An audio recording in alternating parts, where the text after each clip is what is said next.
হাদিস বা কোরআনের স্বামীর জন্য দোয়া আছে কিনা, নারীদের সাথে বন্ধুত্ব বা প্রেম কিভাবে ইহকাল ও পরকাল ধ্বংস করে এবং এর থেকে পরিত্রাণের উপায় কি, রাগের মাথায় যদি কেউ তালাক দিয়ে দেয় তাহলে কি তালাক হয়ে যায়, এ ব্যাপারে জানতে চাই। কেউ কেউ বলে তালাক হয় না, আবার কেউ বলে তালাক হয়।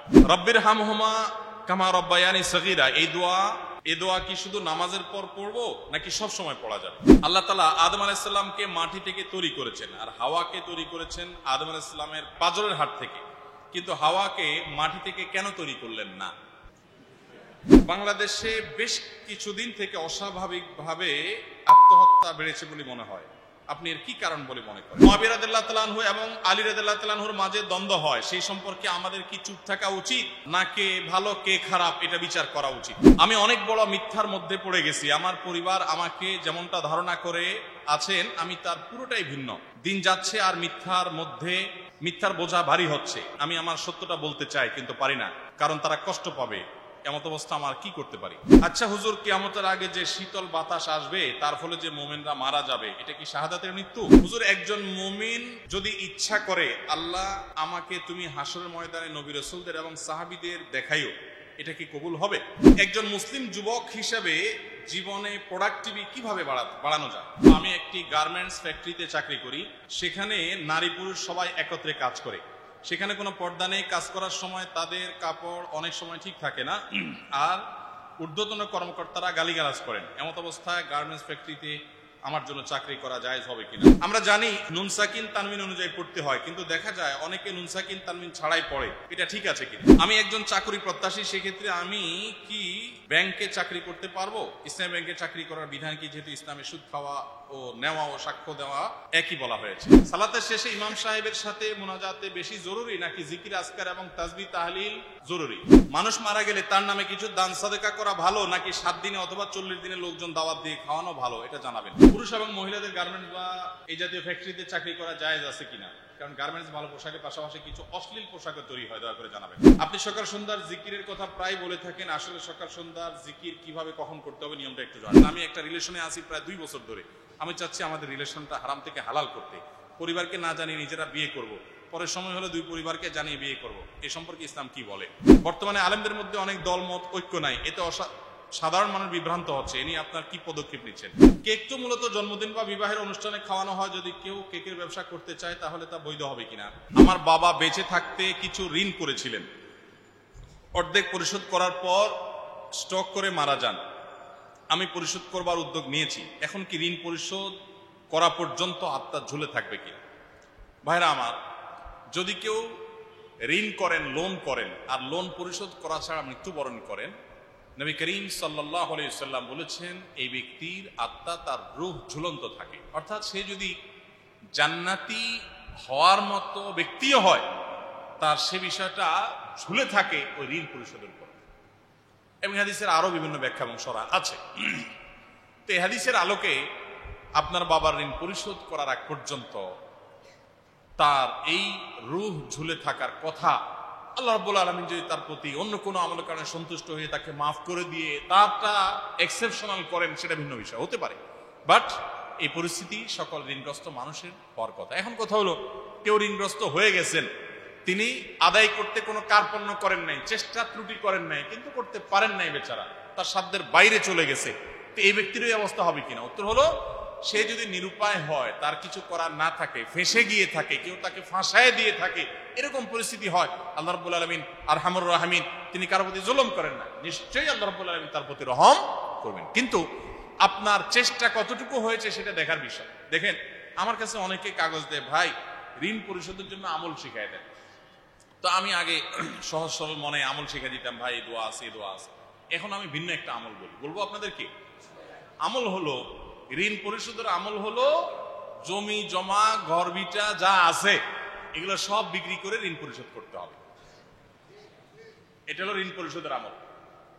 কারণ আমি দেখছি যারা দোয়া চায়, 1-2জনকে ধরে যখন জিজ্ঞাসা করছি, ভাই অনেক ঋণগ্রস্ত হয়ে গেছেন, পরিশোধ করার জন্য আপনি খুব পেরেশান, দোয়া দরুদ চাচ্ছেন, আলহামদুলিল্লাহ ভালো কথা, আমি দোয়া দরুদ দেবো আপনাকে। আগে একটু জিজ্ঞেস করি ঋণ কত হুজুর? 4-5 লাখ টাকা ঋণ হয়ে গেছে, তো পরিশোধ করার কোনো ব্যবস্থা নেই? না ভাই, কোনো ব্যবস্থা নেই। কি করেন আপনি? দোকানদারি করি, নিজের একটা দোকান আছে ছোট্ট, দোকানে মালামাল কি পরিমাণ আছে? হবে, 5-7 লাখ টাকার মালামাল হবে। আর কি আছে? আর কিছু নাই হুজুর, ঢাকায় ভাড়া থাকি, গ্রামে একটা বাড়ি আছে, তো বাড়ির মূল্য কত হবে? 5-7 লাখ টাকা হবে। আর কি আছে? জমি জমা কিছু, জমি জমা তো আছেই আলহামদুলিল্লাহ, আল্লাহর রহমতে আল্লাহ দিছে, এটা অনেক জমি আল্লাহ তাআলা দিছে আলহামদুলিল্লাহ, আছে হুজুর, 500 বিঘা হবে, আছে। বিক্রি করলে কত টাকা হবে? 10-15 লাখ টাকা হবে। আচ্ছা, তো বোর স্বর্ণ গয়না কিছু আছে টাছে? বলো হুজুর এটা তো আল্লাহ তাআলার রহমতে বিয়ের সময় দিছিলাম, সৌদি আরব ছিলাম এক সময়, আলহামদুলিল্লাহ অনেক স্বর্ণই দিছে, আছে এগুলো হুজুর আল্লাহ দিকে, আল্লাহর রহমতে 4-5 বড়ই হবে হুজুর, এখানে 3-3.5 লাখ 4 লাখ টাকা হবে। তাই বললাম আপনি আসছেন দোয়া নিতে, দোয়া তো আপনার কাছ থেকে আমার নেওয়া দরকার। এত টাকা পয়সার মালিক হয়ে বসে আছেন, কেমনে হয়েছেন আমার কিছু দোয়া দরুদ দেন। ঋণগ্রস্ত বহু মানুষ আছে বাংলাদেশের বাস্তবতায়, আমি দেখেছি যারা দোয়া খুঁজে বেড়াচ্ছে এবং কিছু বললে বলে ভাই আমার আপ্রাণ চেষ্টা আছে, কোনো ত্রুটি নাই, কিন্তু মনে করে যে আরে ব্যবসার মালামাল বিক্রি করে, জমি জমা বিক্রি করে ঋণ দেব। অনেকে আছে ব্যাংকের টাকা হাত দেব না, সে চিন্তা করে আচ্ছা আমি হুজুর থেকে যদি এমন কোনো দোয়া পাই যে দোয়া পড়লে আল্লাহ উপর থেকে একটা বস্তা পাঠাই দিব, আমি ঋণ দিয়ে দিলাম, আমার ব্যাংকের টাকা পড়ে থাকে। এরকম বহু মানুষ আছে না নাই? আল্লাহর কাছে দায়ী থাকবেন। ইমানদার তার যে কোনো সম্পদ আছে, তার সম্পদের শেষটুকু বিক্রি করলে ঋণের চেষ্টা করতে হবে। এরপর যদি আপনি না পারেন, হ্যাঁ আপনি একেবারে আর রাস্তায় দাঁড়িয়ে গেছেন, কিচ্ছু নাই, এরপরে আপনি আল্লাহর কাছে সাহায্য চাইলে বান্দা এই চেষ্টা আল্লাহ দেখবেন যে বান্দা তার সাথে সবটুকু করে ফেলছে, আল্লাহ সাহায্য করবে। আপনি চিন্তা করতেছেন যে জমি জমা বিক্রি করলে পোলাপান থাকবে কি, কোথায় খাবে কোথায়? আপনার জন্য ঋণ পরিশোধ করাটা কি সুন্নত না নফল? ফরজ। তাহলে এই ফরজ যদি হয়ে থাকে, অন্য কোনো উপায় না থাকলে আপনার জমি বিক্রি করাটাও ফরজ। কথা বুঝেন নাই? যে ফরজ বাস্তবায়নের জন্য যে উপায় মানুষের কাছে থাকে, সেই উপায়টা অবলম্বন করাও ফরজ হয় যদি আর কোনো উপায় না থাকে। আল্লাহ তাআলা আমাদের ঋণগ্রস্ত ভাইদেরকে ঋণ পরিশোধ করার পরে সিরিয়াস হওয়ার তৌফিক দান করুন। আমাদের কাছে অনেকে আয়সা বলে অফিসে, ভাই সুদ হারাম কর্জে হাসানা সমাধান একটু ক্যাম্পেইন করেন। বলে এটা তো ভালো কথা, আসলে করা উচিত, আমরা করিও।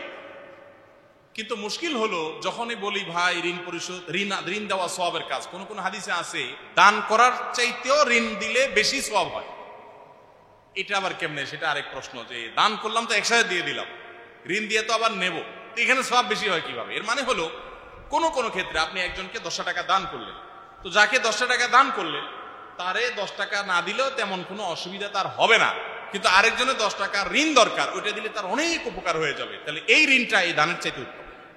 কথা কি বুঝাতে পারছি ভাইরা আমার? তো আমি বলি ভাইরে, ঋণের ফজিলত বলবো কোন মুখে? এটা তো বলতে পারি না, কারণ আমি তো আমার দেশে মানুষের নেচার জানি। যে দোকান থেকে বাকি খায় ওই দোকানের সামনে দিয়ে আর হাঁটে না। দোকানদারের বাকি খাইতে খাইতে বেচারার দোকানের ফুটানির উপক্রম হয়ে গেছে, এবার নগদ টাকা দিয়ে অন্য দোকান থেকে কিনে খায়। এসা নিমক হারাম দেশে ভুরি ভুরি আছে, শুধু আছে না। আবার সেই লোক যদি বলে হুজুর একটা দোয়া দেন যাতে বাকিগুলো পরিশোধ হয়, মানে পকেটের টাকা আমি দেবো না হুজুর, এটা আমার কাছে থাক, আপনি একটা দোয়া টোয়া দেন, ওই কাটাকাটি এমনি হয়ে আমারটা আমার কাছে থাক। এই চালাকি করলে কি হবে? আল্লাহ তাআলা আমাদেরকে ঋণ পরিশোধ করার গুরুত্ব বুঝার তৌফিক দান করুক। বুখারীর হাদিস, নবী করিম সাল্লাল্লাহু আলাইহি ওয়াসাল্লাম বলেছেন, আহসানুকুম কাদাআ, তোমাদের ভিতরে সবচেয়ে উত্তম মানুষ সে যে ঋণ পরিশোধ করতে গিয়ে সবচেয়ে ভালো মানুষের পরিচয় দিতে পারে। ভাইরা আমার, মাতালুল গনি যুলমুন, নবী সাল্লাল্লাহু আলাইহি ওয়াসাল্লাম বলেছেন, যাকে আল্লাহ সচ্ছলতা দিয়েছেন, তৌফিক দিয়েছেন, সে ঋণের টাকা বাকি টাকা ঘুরায় ঘুরায় তালবাহানা করে, এটা জুলুম। অনেক লোক আছে শ্রমিকের বেতন দেয় না, শ্রমিকের পাওনা দেয় না। অনেক কন্ট্রাক্টর আছে যে মিস্ত্রির বেতন দিচ্ছে না। অনেক বড় বড় মালিকরা আছে যে কন্ট্রাক্টরদের টাকা দিচ্ছে না, কিন্তু উনি রমজানের শেষ দশকে সপরিবারে মক্কায় বাইতুল্লাহ ইতিকাফ করতে গেছে। আছে না নাই? এরকম অনেক মানুষের ইতিকাফ দেখে শয়তানও হাসে যে ভাই শয়তানির এই লেভেলে তুই কেমনে গেলি, আমিও তো যেতে পারলাম না। যে গাছের গোড়া কাটে আগা দিয়ে পানি দিচ্ছ, হ্যাঁ এটা আবার সবার জন্য প্রযোজ্য না। অনেকে আছেন যে তার ঋণ পরিশোধের সিস্টেমিক্যাল ওয়ে আছে, মাসে মাসে দিচ্ছেন, বিভিন্ন উপায় আছে, এবং এই ফাঁকে তিনি উমরাও করছেন। তার উমরাটা মানুষের টাকা না দিয়ে হচ্ছে না, বরং দুইটারই আলাদা আলাদা রুট আছে, তাদের কথা ভিন্ন। আল্লাহ তাআলা আমাদেরকে ঋণ পরিশোধ করার গুরুত্ব বুঝার তৌফিক দান করুন। যে ভাই প্রশ্ন করেছেন আপনার বাবার তরফ থেকে, আপনার প্রশ্নের খোলাসা উত্তর হলো যে আপনি যে বাবার ঋণ পরিশোধ করার চেষ্টা করছেন এটা খুব প্রশংসার কাজ, খুবই প্রশংসার কাজ। এবং সেই সাথে আল্লাহর কাছে দোয়াও করবেন যে আল্লাহ আমার বাবা যদি ঋণ পরিশোধ করতে গিয়ে কোনো ত্রুটি করে থাকে, অবহেলা করে থাকে, আপনি তাকে মাফ করে দিন। ইনশাআল্লাহ ঋণ পরিশোধ করতে পারলে তিনি দায়মুক্ত হবেন, আবার অবহেলা হয়ে থাকলে আল্লাহ তাআলা তাকে ক্ষমাও করে দিবেন ইনশাআল্লাহ। আল্লাহ তাআলা রহমান রাহিমিন। বান্দা যখন আল্লাহর কাছে দোয়া করে আল্লাহ তাআলা দোয়া কবুল করেন। বিশেষ করে বাবার জন্য সন্তানের দোয়া বড় গুরুত্বপূর্ণ। হাদিসে আসছে নবী সাল্লাল্লাহু আলাইহি ওয়াসাল্লাম বলেছেন, কোন ব্যক্তি জান্নাতি হওয়ার পর তার মর্যাদা হঠাৎ বৃদ্ধি পায়, তখন সে বলে আল্লাহ কিভাবে চেঞ্জ হলো ক্লাস, আমি তো এই ক্লাসের জান্নাতি ছিলাম, আমাকে আপার ক্লাসে দেওয়া হলো কিসের ভিত্তিতে, আমি তো কোনো আমল করে যে নিজের মর্যাদা বাড়াবো এখন সেই স্কোপ তো শেষ, আমি তো মৃত্যুবরণ করেছি। তখন আল্লাহর পক্ষ থেকে বলা হবে বিদুআই ওয়ালাদিকা লাক, তোমার সন্তান তোমার জন্য যে দোয়া করেছে দুনিয়াতে, ওই দোয়ার কারণে তোমার এই ক্লাসকে বৃদ্ধি করে দেওয়া হয়েছে। এই জন্য বাবা মার জন্য দোয়া করবো তো ইনশাআল্লাহ। অনেকে আছেন মমতাময়ী মাকে হারিয়েছেন, বাবাকে হারিয়েছেন, বহু মানুষ আছেন যে আপনার সুদিন আপনার বাবা দেখে যেতে পারেন নাই, আছে না? অনেক কষ্ট মা করেছেন কিন্তু আপনার সুদিনটা দেখে যেতে পারেন নাই, নাতিপুতিগুলো আপনি আছেন না এরকম? মা বাবার জন্য চোখের পানি ফেলে দোয়া করবেন, এটাই তাদের সবচেয়ে বড় উপকার হবে এই মুহূর্তে, সবচেয়ে বড় উপকার। চোখের পানি ফেলে দোয়া করবেন, আল্লাহ তাআলা আমার বাবাকে নিয়ে গেছেন 1 বছরের বেশি সময় হলো, আমার মনে হয় না আমার জীবনে একটি দোয়াও বাবার মৃত্যুর পর, একটি সিঙ্গেল দোয়া আমার মনে হয় না যে বাবাকে আমি শামিল করা ছাড়া কোনো দোয়া করতে পারি। সেটা 10 সেকেন্ডের দোয়াও যদি হয়, সবার আগে বাবার কথা স্মরণে চলে আসে। আল্লাহ তাআলা আমাদের সবাইকে মা বাবার হক আদায় করার তৌফিক দান করুন। মুশকিল হলো আমি কথা বলতে গেলে এক প্রশ্ন থেকে কোথায় চলে যায়, এগুলো উত্তর দিতে ফজর হয়ে যাওয়ার আশঙ্কা আছে। হাদিস বা কোরআনের স্বামীর জন্য দোয়া আছে কিনা? কোন বোন হয়তো প্রশ্ন করেছেন হাদিস বা কোরআনের স্বামীর জন্য দোয়া আছে কিনা। মাশাআল্লাহ, এরকম স্বামী ভক্ত নারী মাশাআল্লাহ এদেশে পাওয়া যায়, যে স্বামীর জন্য কোনো দোয়া আছে কিনা। এখন আল্লাহ জানে নাকি স্বামীর হেদায়েতের জন্য দোয়া চাচ্ছে, উল্টাপাল্টা যেটাই থাকুক না কেন দোয়া আছে। স্বামী স্ত্রী উভয়ের জন্য দোয়া করতে পারেন, কমন দোয়া। সূরা ফুরকান আয়াত নম্বর 74, সূরা ফুরকান আয়াত নম্বর 74, রব্বানা হাব লানা মিন আজওয়াজিনা ওয়া যুররিয়াতিনা কুররাতা আ'য়ুন ওয়াজআলনা লিল মুত্তাকিনা ইমামা। আল্লাহ আমার জীবন সঙ্গিনী স্বামী স্ত্রী উভয়ের জন্য নিয়ত করতে পারেন, তাকে আমার চক্ষু শীতলকারী বানিয়ে দেন। দোয়াটা কি দেখছেন, কি বানিয়ে দিতে বলছেন আল্লাহ তাআলা? চক্ষু শীতলকারী। চক্ষু শীতলকারী কখন হবে বুঝেন? সব দিক থেকে যখন পারফেক্ট হবে তখন কি হবে? চক্ষু শীতলকারী হবে। একজন স্বামী পাইছে মাশাআল্লাহ, দেখতে শুনতে খুব নাদুস নুদুস স্মার্ট, আপনার কি বলে হ্যান্ডসাম, কিন্তু চরিত্রটা একটু খারাপ। চক্ষু শীতলকারী হবে, নয়ন জোড়াবে। আবার দেখা গেল চরিত্র ভালো, হ্যান্ডসামও আছে, মাগার বেচারা বেকার, কোনো কাজ করতে পারে না, সারাদিন শুয়ে থাকে। কি বলে নয়ন জোড়ানো হবে সে? সব ঠিক আছে, তার একটা বড় রোগ আছে, এটার কোনো ট্রিটমেন্ট নাই, রোগে সে ভুগতেছে। স্ত্রীর জন্য এটা নয়ন জোড়ানো হবে? আল্লাহ রাব্বুল আলামিন কি দোয়া শিখিয়ে দিয়েছেন। আল্লাহ ছেলেরা দোয়া করবে স্ত্রীর ব্যাপারে, আর মেয়েরা দোয়া করবে স্বামীর ব্যাপারে। আল্লাহ জীবন সঙ্গিনী আমার যাকে দিবেন সে যেন এমন হয় যে তাকে দেখলে আমার নয়ন জুড়ায় যায়, চক্ষু শীতল হয়। দোয়া সারা জীবন পড়ছেন, আল্লাহ না করে দোয়া যদি কবুল না হয় তো বুঝবেন আল্লাহ তাআলা আপনাকে পরীক্ষা করছেন, সবর করবেন ইনশাআল্লাহ বিসমিল্লাহ।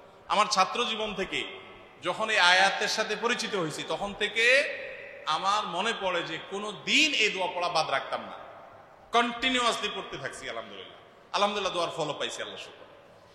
রব্বানা হাব লানা মিন আজওয়াজিনা ওয়া যুররিয়াতিনা কুররাতা আ'য়ুন, শুধু স্ত্রীর জন্য না, স্বামী স্ত্রী না, শুধু আল্লাহ আমার জীবন সঙ্গী এবং সন্তান সন্ততি এরা সবাই যেন, গোটা পরিবারটা যেন নয়ন জুড়ানোর মতো হয়।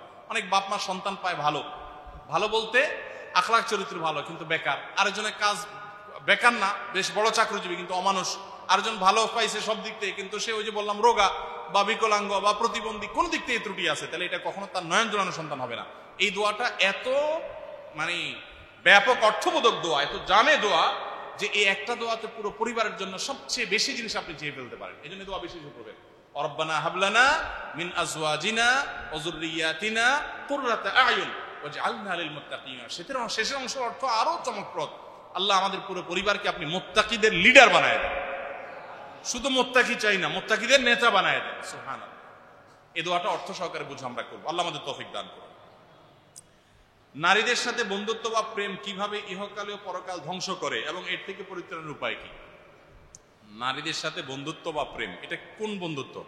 ও মানে প্রেম মানে, আচ্ছা বুঝতে পারছি। দেখেন, প্রেম এই শব্দটা আমাদের সমাজে সাধারণত একটা অবৈধ কাজে ব্যবহার হয়, তাই না? অথচ প্রেম তো মৌলিকভাবে, অনেকে আবার এটাকে বৈধ করার জন্য বলে প্রেম পবিত্র জিনিস, স্বর্গ থেকে আসছে, এরকম কিছু ফতোয়া শুনছেন না আপনারা? আচ্ছা, তো এই জাতীয় বিষয়গুলোর ক্ষেত্রে আমার নিজের বক্তব্য, আমি বিভিন্ন জায়গায় বলি যে দেখেন, আপনারা যেটাকে প্রেম বলতেছেন, অর্থাৎ বিবাহ বহির্ভূত ছেলে মেয়ের, নারী পুরুষের যে সম্পর্ক, এটা আসলে একটা নাম, এটা আসলে জিনিসটা হলো ধান্দাবাজি। জিনিসটা হলো কি, ছেলেদের হলো আকাম কুকাম করার ধান্দা, আর মেয়েদের, সবাই না, অনেকের ধান্দা হলো একটু চটপটে খাওয়া, চাইনিজ খাওয়া। পুরো জিনিসটাই হলো কি, বেশিরভাগ ক্ষেত্রে এরা জানে যে এরা বিয়ে পর্যন্ত যাবে না, এটা টাইম পাস। হ্যাঁ, সবাই না, অনেকে আছে যে তারা এখলাসের সাথে প্রেম করে, মানে বিয়ে করবে নিয়ত করে করে আর কি। এখলাস বলতে ওই ভেজা, মানে মাঝপথে হারার ইয়ে না, ওই ক্ষেত্রে এখলাস আর কি। তো এটার কারণে তাদের এই প্রেম হালাল হবে না। অনেকে জিজ্ঞেস করে যে প্রেমের নিয়তে, বিয়ের নিয়তে করলে হালাল হবে কিনা। তো আমি বলি যে কোরবানের নিয়তে গরু চুরি করা যদি হালাল হয়, তাহলে বিয়ের নিয়তে প্রেম করাও কি হবে, হালাল হবে। একজনের নিয়ত ভালো, নিয়ত ভালো, সে এটা দিয়ে কোরবানি করবে, আল্লাহর সন্তুষ্টি চায় সে, এই জন্য করছে কি, গরু চুরি। কি বলেন, এটা গ্রহণযোগ্য হবে আল্লাহর কাছে? তাহলে আপনি করবেন হইল বিয়ে, ভালোটা, বৈধটা, এই জন্য পথ ধরছেন কোনটার, এই অবৈধ প্রেম। তো এটার অবস্থা সেরকম। আল্লাহ আমাদের যুবকদেরকে বেঁচে থাকার তৌফিক দান করুন। ম্যাক্সিমাম যুবকরা বা যুবকদের একটা বড় অংশ স্ক্রু ঢিলা। যুবকরা রাগ হয়েন না, আমি যারা এই রোগেরও আক্রান্ত, আমি তাদের কথা বলছি। স্ক্রু ঢিলা কেমন অর্থে, যে আপনি কোথাও একটা মেয়ে দেখছেন আর কাইদ হয়ে গেছেন। সেদিন একজনের প্রশ্ন দিচ্ছে, ভাই রাস্তায় কোনো সুন্দরী মেয়ে দেখে তাকে বিয়ে করার জন্য দোয়া করা যাবে কিনা? আমি বললাম, ভাই ওই ভদ্র মহিলা যে কারোর বউ না, সেটা তুমি কিভাবে নিশ্চিত হইলা? তুমি আরেকজনের বউ নিয়ে টানাটানি দোয়া চাওয়া শুরু করে দিলা। তো অনেক যুবক আছে যে আত্মনিয়ন্ত্রণ ক্ষমতা হারাতে হারাতে কোথায় গিয়ে ঠেকছে, যে জেনে দেখে এনে কেটে হয়ে, এটা তো ঢিলা ছাড়া আর কি। আরে আত্মসম্মান বোধ অথবা আত্মনিয়ন্ত্রণ আছে যাদের, তারা তো এত ঢিলা হওয়ার কথা না। দেখুন, ইসলাম মুসলিম যুবককে নিজেকে নিয়ন্ত্রণ করা শেখায়, যে যেখানে সেখানে মুখ বাড়ানো যাবে না, আমি কন্ট্রোল করা শিখবো। ঢিলা মানুষ, ডায়রিয়ার রোগী, যেখানে সেখানে তার আউট হয়ে যায়, সে নিয়ন্ত্রণ করতে পারে না, তাই না? যেটা দেখছেন ওখানে ক্যাথ হয়ে গেছেন, ফেলফেল করে চায় রয়েছেন, তো ঢিলা মানুষ। আর ইমানদার নিয়ন্ত্রণ করবে, চোখকে অবনত করবে, আল্লাহ তাআলা সেই নির্দেশটাকে করছে। আল্লাহ আমাদেরকে সেই তৌফিক দান করুন। হারাম সম্পর্ক বেশিরভাগ ক্ষেত্রেই এগুলা আমাদেরকে দুনিয়াতে সুখ দেয় না, অশান্তিতে পরিপূর্ণ হয়ে যায়। ওই যে বলছিলাম না একটা কথা, যারা আপনাদেরকে সারাদিন নাটকে, সিনেমায় প্রেমের ট্রেনিং দেয় না, যে কিভাবে প্রেমরে জয় করতে হয়, কিভাবে বাপ মার অবাধ্য হয়েও প্রেম করে ওইটাকে টিকাইতে হয়, কিভাবে সমাজের সবার বিরুদ্ধে যাইয়াও হলেও আপনার প্রেম জয় করা লাগে, ট্রেনিং গুলো দেয় না যারা, এদের দেখবেন বিয়ে সবচেয়ে বেশি ভাঙে। তো আপনার শিক্ষকের যদি এই অবস্থা হয়, সাগেদের কি হাল হবে? আল্লাহ তাআলা আমাদেরকে হারাম সম্পর্কগুলোকে না বলার তৌফিক দান করুন। আমি প্রায় সময় বলি, যুবক, আল্লাহ তাআলা যে স্পৃহা, যে জজবা, প্রেরণা দিয়েছেন, ভালোবাসা দিয়েছেন, ভালোবাসা এটা হলো সফট ড্রিঙ্কসের জাঁজের মতো। সফট ড্রিঙ্কসের জাঁজের মতো, বোতলের মুখ খুলে ফেলছেন, কিছুক্ষণ খোলা আছে, জাঁজ কিন্তু শেষ। এরপরে যতই চেষ্টা করেন, জাঁজ এটা আর আগের জাঁজ আর ব্যাগ আসবে না। এই জন্য যত ভালোবাসা আছে সব জমায় রাখেন, জায়গায় অজাগায়, কুজাগায়, রাস্তায় ঘাটে, ক্লাসে, যেখানে সেখানে না বিলাইয়া এগুলো জমায় রাখেন। পড়ালেখা করতে থাকেন, কাজকাম ধরেন, এরপরে বিয়ে করার পর বৈধ বউরে এই ফুল জাঁজের ভালোবাসা উপহার দিন। রাস্তায় ঘাটে অজাগায় কুজাগায় দিয়া, এরপরে জায়গা মতো যখন ভালোবাসার দরকার হবে, তখন দেখবেন কুজুতি টান পড়ছে।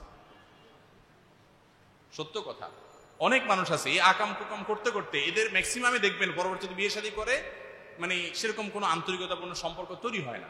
আর যারা নিজের যৌবনকে হেফাজত করতে পারে, একটা সময় যখন আল্লাহ বৈধ উপায়ে তাকে স্ত্রী দেন, স্ত্রী যখন, মেয়েরা যখন স্বামী পায়, তখন তাদের মধ্যে সম্পর্ক হয় সুনিবিড় এবং সবচেয়ে গভীর। আল্লাহ হারামগুলো আমাদেরকে এগুলো থেকে বেঁচে থাকার তৌফিক দান করুন। রব্বির হামহুমা কামা রব্বায়ানি সগীরা, এই দোয়া কি শুধু নামাজের পর পড়বো নাকি সব সময় পড়া যাবে? রব্বির হামহুমা কামা রব্বায়ানি সগীরা, আল্লাহ আমার মা বাবার প্রতি আপনি রহম করুন, এই দোয়া আমাকে শিশুকালে যেরকম তারা মায়া করেছেন, আপনি তাদের প্রতি এখন সেরকম মায়া করুন। বড় বড় অসাধারণ একটি দোয়া এবং বড় হৃদয় স্পর্শী একটা দোয়া, তাই না? মা বাবার জন্য আল্লাহ ছোটবেলায় শিশুকালে বাবা মা আমাকে কত আদর স্নেহ দিয়েছেন, ঠিক একই রকম আদর স্নেহ আপনি তাকে দিন, এখন তাদেরকে দিন। এই দোয়া পড়া খুব ভালো, কিন্তু এই দোয়ার সাথে কোনো সময়ের বিশেষ কোনো সম্পর্ক নেই। 5 ওয়াক্ত নামাজের পরে এই দোয়া পড়তে হবে এমন কোনো কথা নেই, বরং আপনি এই দোয়া যে কোনো সময় পড়তে পারেন। আল্লাহ তাআলা আদম আলাইহিস সালামকে মাটি থেকে তৈরি করেছেন, আর হাওয়াকে তৈরি করেছেন আদম আলাইহিস সালামের পায়ের হাড় থেকে, পাঁজরের হাড় থেকে। কিন্তু হাওয়াকে মাটি থেকে কেন তৈরি করলেন না? এটা তো, যেহেতু আমরা বাঙালি, আমাদের তো এই কেন কিন্তু বাইর করতে হবে, ঠিক আছে? তো আমরা আলোচনায় কিন্তু এটার উত্তর দিয়ে ফেলেছি, তাই না? যে আল্লাহ রাব্বুল আলামিনের সব কাজের কেন যদি আমাকে বুঝে ফেলতে হয় বা আমি বুঝেই ফেলতে পারি, তাহলে আল্লাহর আমার ভিতরে পার্থক্য কি? তাই না? যে সবই আমি বুঝে ফেললাম, তাহলে আর কি পার্থক্য থাকবে? আল্লাহ রাব্বুল আলামিন কেন হাওয়াকে আলাদা স্বতন্ত্র মাটি থেকে তৈরি করলেন না? কেন আদম আলাইহিস সালাম বাম পাঁজরের হাড় থেকেই তৈরি করেছেন? সেটার প্রকৃত ইলম আল্লাহ তাআলার কাছে আছে। তবে কোরআনের যে আয়াত এটার বিবরণ দিয়েছে, আয়াতটা কি? ওয়াখালাকা মিনহা যাওজাহা ওয়াবাসা মিনহুমা রিজালান কাসীরাও ওয়া নিসাআ। সূরা নিসার যে শুরুর আয়াত, সেখানে আল্লাহ রাব্বুল আলামিন যে বলেছেন যে আদম আলাইহিস সালামকে আল্লাহ সৃষ্টি করেছেন, এরপরে আদম আলাইহিস সালাম থেকে তার শরীর থেকে স্ত্রীকে সৃষ্টি করেছেন। এই কথার যে আপনার বিবরণ, বর্ণনা, এই বর্ণনা ধারা থেকে বোঝা যায় যে স্বামী স্ত্রী একে অন্যের সাথে যাতে একটা হৃদ্যতাপূর্ণ সম্পর্ক হয়, যে একে অন্যের পরিপূরক, একে অন্যের অংশ, এই জিনিসটা যেন হয়, হয়তোবা সেজন্য আল্লাহ রাব্বুল আলামিন এটা করেছেন। কেন করেছেন তার ইলম মূলত আল্লাহ তাআলার আছে। এটা আমাদের ধারণা যে হয়তোবা স্বামী স্ত্রী একে অন্যকে যেন অন করে, একে অন্যের যেন নিজেকে নিজের অন্যজনকে অংশ মনে করে, যেন পরিপূরক যেন মনে করে। যেমন আল্লাহ তাআলা কোরআনে কারীমে বলেছেন যে হুন্না লিবাসুল লাকুম ওয়া আনতুম লিবাসুল লাহুন্না, নারীরা তোমাদের পোশাক, তোমরা তাদের পোশাক। মানে একে অন্যের অংশ। আলাদা স্বতন্ত্র মাটি দিয়ে তৈরি হলে তাহলে সেক্ষেত্রে একটা দূরত্ব থাকতে পারত, চিন্তাগত, আপনার আরো নানান দৃষ্টিকোণ থেকে। হয়তো আল্লাহ তাআলা সেজন্য করেছেন, বাকি এর প্রকৃতি ইলম আল্লাহ তাআলার কাছে আছে। আল্লাহ কেন করলেন, এখন যদি আপনি আমার জিজ্ঞেস করেন, আচ্ছা আল্লাহ আমাদের মাটি দিয়ে কেন বানালেন, পিতল দিয়ে বানালে সমস্যা কিছু? এই প্রশ্নের আমি কি উত্তর দিব বলেন? তো এটা এরকম হয়ে গেল আর কি। প্রশ্নের মধ্যে কিছু প্রশ্ন আছে অপ্রয়োজনীয় প্রশ্ন, কিছু আছে দরকারি প্রশ্ন। নবী করিম সাল্লাল্লাহু আলাইহি ওয়াসাল্লামকে জিজ্ঞাসা করা হয়েছিল কি খরচ করব? আল্লাহ তাআলা বলেছেন ইয়াসআলুনাকা মাযা ইউনফিকুন, কি খরচ করবেন এই বিষয়ে প্রশ্ন করেন আপনাকে তারা, হে রাসূল। কুলিল আফওয়া, আপনি বলে দিন যে তোমাদের মৌলিক প্রয়োজন যাওয়ার পর অতিরিক্ত যেটা আছে সেটা দান করবা। মানে প্রশ্ন করছে একটা, উত্তর দেওয়া হয়েছে আরেকটা। উত্তর হয়েছে যে কতটুকু দান করবে, প্রশ্ন হয়েছে কি দান করবে। কি দান করবা মানে কি? যা দান করার সবই তৌফিক অনুযায়ী দান করবা, টাকা পয়সা, খাদ্য, কাপড় চোপড় সবই দান করবে। কি দান করবে এটা প্রশ্ন না, এই জন্য প্রয়োজনীয় প্রশ্ন উত্তর দেওয়া হয়েছে। আল্লাহ তাআলা আমাদেরকে এই জন্য আসওয়াল নিসফুল ইলম, সোয়াল বা প্রশ্ন, প্রয়োজনীয় প্রশ্ন করতে পারা, এর ভিতরে অর্ধেক জ্ঞান থাকে। আচ্ছা, এরপরে প্রশ্ন হলো, বাংলাদেশে বেশ কিছুদিন থেকে অস্বাভাবিকভাবে আত্মহত্যা বেড়েছে বলে মনে হয়, আপনি এর কি কারণ বলে মনে করেন? ভাইরা আমার, আমাদের দেশে আত্মহত্যার প্রবণতা ভয়াবহ আকার ধারণ করেছে এবং সেটা কোন পর্যায়ে পৌঁছেছে আমার বিশ্বাস আমরা এখানে যারা আছি ম্যাক্সিমাম আমরা এখনো টের পাচ্ছি না যে আমরা কোথায় দাঁড়িয়ে আছি। প্রতি বছর 10ই সেপ্টেম্বর বিশ্ব আত্মহত্যা প্রতিরোধ দিবস পালিত হয় সারা পৃথিবীতে, এবং তারই অংশ হিসেবে আমাদের দেশেও পালিত হয়েছে। সামাজিক সংগঠনগুলো নানান উদ্যোগ গ্রহণ করেছে যাতে করে আত্মহত্যা প্রবণতা কমে। এ উপলক্ষে বাংলাদেশের প্রথম সারির একটা জাতীয় দৈনিক 9 সেপ্টেম্বর, এই যে গত 9 সেপ্টেম্বর একটা রিপোর্ট, লম্বা চড়া রিপোর্ট প্রকাশ করেছে। সেখানে তারা লিখেছেন বাংলাদেশে কত মানুষ প্রতি বছর আত্মহত্যা করে তার প্রকৃত চিত্র এটা এবং প্রকৃত পরিসংখ্যান এটা সংরক্ষণ করার কোনো সেরকম বিশ্বস্ত বা গ্রহণযোগ্য কোনো উপায় নাই, মাধ্যম নাই। বিভিন্ন মাধ্যমে যে তথ্যগুলো পাওয়া যায় তার আলোকে তারা বলেছেন যে 2011 সনে বাংলাদেশ আত্মহত্যায় পৃথিবীর 38তম স্থানে ছিল। কততমে? 38তম। পৃথিবীর যে দেশগুলোতে আত্মহত্যা বেশি হয় এগুলো সিরিয়ালে বাংলাদেশের সিরিয়াল ছিল 38। মাত্র 4 বছরের ব্যবধানে 2014 সনে সেটি এসে ঠেকেছে 10ম স্থানে। 14 সনে বাংলাদেশ আত্মহত্যা প্রবণ দেশগুলোর ভিতরে কত নম্বর? 10 নম্বরে আসছে। এটা তো 14 সনের কথা। এরপর আসেন আরো পরের দিকে। শুধু করোনার সময়ে, করোনার এই সময়টার মধ্যে বাংলাদেশে 14,000 মানুষ আত্মহত্যা করেছে। একই রিপোর্টে উল্লেখ করা হয়েছে প্রতিদিন 38 জন মানুষ 38 জন না 32 জন, আমার ভুল না হয় তাহলে 32 জনই ধরি, 32 জন মানুষ আত্মহত্যা করেছে। এবং 4 বছরের ব্যবধানে 39.6% আত্মহত্যা বেড়েছে। এবং 2022 সনে শুধু শিক্ষার্থীদের মধ্যে, বিশ্ববিদ্যালয় পড়ুয়া শিক্ষার্থীদের মধ্যে 364 জন আত্মহত্যা করেছে। ভাইরা আমার, এই পরিসংখ্যানটা কি খুব ভয়াবহ না বলেন? কেন আত্মহত্যা হয়? প্রশ্ন হলো আত্মহত্যা প্রবণতা কেন বাড়ছে আমাদের দেশে? আপনাদের কাছে আমি জিজ্ঞাসা করতে চাই, আপনারা একটু অডিয়েন্স থেকে একটু বলেন তো দেখি, আত্মহত্যা এত বাড়তেছে কেন? একজন বলছেন লোভে, হ্যাঁ, আর হতাশায়, আর আর আর বেকারত্বের কারণে, হ্যাঁ, বিশ্বাস না থাকার কারণে, নানান কারণ আমরা বলি। সামাজিক সংগঠনগুলো এটার অনেকগুলো কারণ তারা অ্যানালাইসিস করে বলেছেন, যেমন বেকারত্ব, কারোর দ্বারা অপমানিত হয়েছে, কাঙ্ক্ষিত জিনিস পায় নাই, অপমান বোধ করেছে, অথবা বিচ্ছেদের কারণে, মাদকের কারণে অনেকে আত্মহত্যার দিকে চলে যায়, অনেকে ঋণগ্রস্ত হয়ে পরিশোধ করতে না পারার কারণে আত্মহত্যা করে, অর্থনৈতিক অভাব অনটনের কারণে অনেকে আত্মহত্যা করে, এরকম অনেক কারণ উল্লেখ করা হয়েছে। কিন্তু আপনাদের কাছে আমার জিজ্ঞাসা হলো, বাংলাদেশে আজ থেকে 20, 40, 50 বছর আগে, 30, 40 বছর বা 50 বছর আগে, স্বাধীনতার সময়কার বা স্বাধীনতার পরপরের সময়গুলোতে আমাদের দেশে মানুষের কর্মসংস্থানের সুযোগ এত বেশি ছিল নাকি এখন বেশি সুযোগ আছে? তখন তাহলে আত্মহত্যার প্রবণতা এত বেশি কেন ছিল না? যদি বেকারত্বই আত্মহত্যার কারণ হয়ে থাকে তখন কেন আত্মহত্যা? তখন তো এত চাকরির সুযোগ, এত কলকারখানা, এত প্রতিষ্ঠান ছিল না। যদি বলেন যে আর্থিক অনটনের কারণে মানুষ আত্মহত্যা করছে এবং এটা বাড়তেছে, তাহলে আমি বলবো আমাদের দেশে এখন 2023-এ দাঁড়িয়ে আমরা যখন 23-এর শেষ মুহূর্তের জায়গায় দাঁড়িয়ে আমরা শেষের দিকে, এ পর্যায়ে যত দালান কোঠা, বিল্ডিং, গাড়ি বাড়ি আছে, আজ থেকে 10-20 বছর আগে এগুলো ছিল? 50 বছর আগে এতগুলো ছিল? ছিল না। তাহলে বোঝা গেল যে এগুলো না। আসল কারণ কি? মানুষের মধ্যে দিনদারিতা, ধার্মিকতা এবং তাকওয়া কমে যাচ্ছে। এই কারণে আত্মহত্যা প্রবণতা বাড়তেছে। আত্মহত্যা দেখবেন গরিবের চাইতে ধনীরা বেশি করে, ঠিক না? ঠিক বলেন। আরো আজব বিষয় হলো, যারা সারাদিন নাটক সিনেমায় আপনাকে অভিনয় করে করে কিভাবে আপনি সুখী হবেন এটা শেখায়, এরা দেখবেন আত্মহত্যা আরো বেশি। কিরে ভাই, আপনাকে যে সারাদিন ট্রেনিং দেয় কিভাবে প্রেম ভালোবাসা করবেন, তার বিয়া দেখবেন সবচেয়ে বেশি ভাঙে। তুমি কি ট্রেনিং দিলা? তোমার নিজেরই তো ঠিক ঠিকানা নাই, মেড ইন চায়না, ভেঙে যায় কোনো কোনো। তো আল্লাহ তাআলা আমাদেরকে বুঝার তৌফিক দান করুন। ভাই, পৃথিবীর সবচেয়ে বেশি আত্মহত্যা প্রবণ দেশগুলোর একটা হলো জাপান, আর একটা হলো সাউথ কোরিয়া। ভয়াবহ অবস্থা আত্মহত্যা। অথচ এই দেশগুলো পৃথিবীর সবচেয়ে উন্নত দেশগুলোরও অন্যতম। তাহলে বোঝা গেল মূল সমস্যা হলো দ্বীনি চেতনা, ঈমান কমে যাওয়া। যদি কারোর ভেতরে ঈমান থাকে সে আত্মহত্যা করতে পারে? কেন পারে না বলেন তো? হারাম করেছেন, এটা সাদামাটা কথা, এর পিছনে কথা আছে। সেটা ওই আত্মহত্যা মানুষ কেন করে? মানুষ আত্মহত্যা করে এই জন্য সে মনে করে দেয়ালে পিঠিয়ে গেছে, আমার কোনো উপায় নাই। উপায় নাই এই জন্য সে আত্মহত্যা করে, তাই না? কিন্তু ইমানদারের কি উপায় নাই এটা বলার সুযোগ আছে? উপায় নাই মানে ইমানদারের উপায় কখনো শেষ হয়?